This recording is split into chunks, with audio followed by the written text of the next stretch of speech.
We all know about Sonic Adventure. It was the first mainline transition to 3D, and it was hugely successful, loved by fans even now. But what about the other 3D Sonic game? A Sonic game that attempted to go 3D on the Sega Mega Drive and Genesis. Sonic 3D. Yeah, it's literally the name of the game.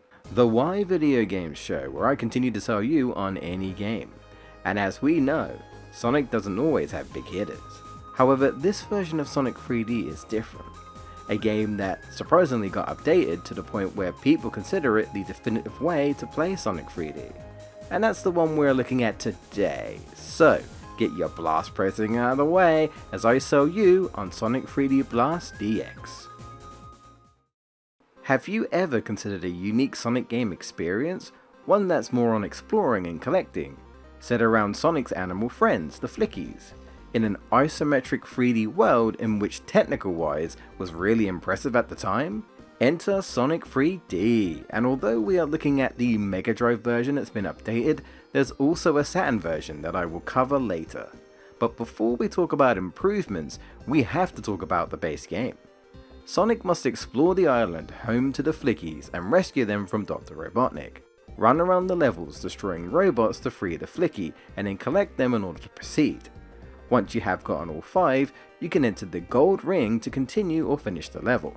Despite a different style of gameplay, Sonic can still jump, roll into a ball, and spin dash.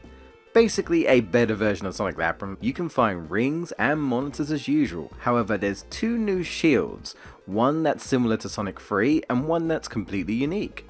The Golden Shield, it gives you, wait for it, the first ever homing attack.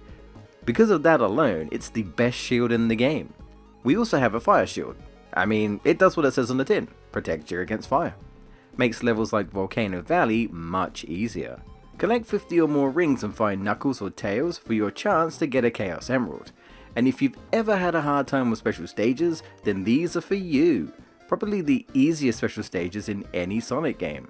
Grab them all and you get to fight the final boss. What stands out for me is surprisingly the enemy designs. I quite like the look of these, and there's even a bonus one added in the new version. The OST is honestly pretty good as well, and that goes for both the Genesis and the Saturn version. The experience is a short but sweet one.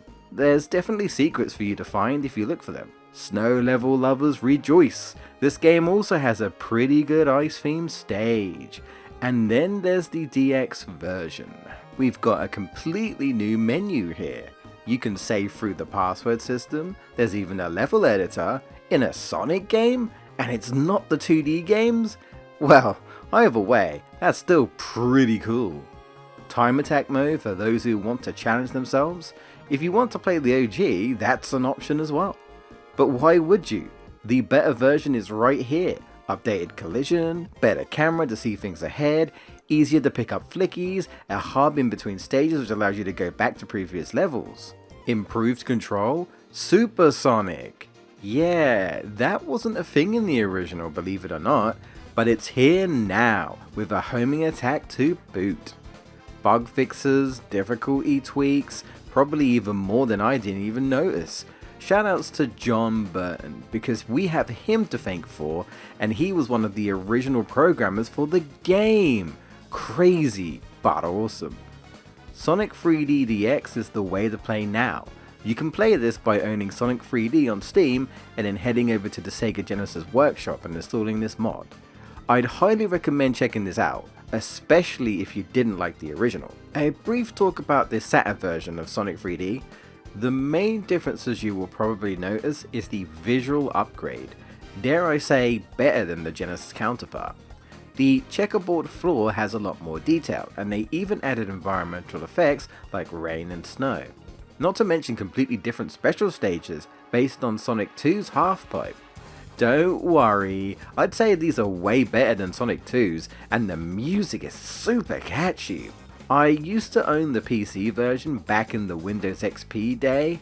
Sadly, I think it's lost, not sure, but it's the same as the Saturn version and it holds a lot of nostalgia for me.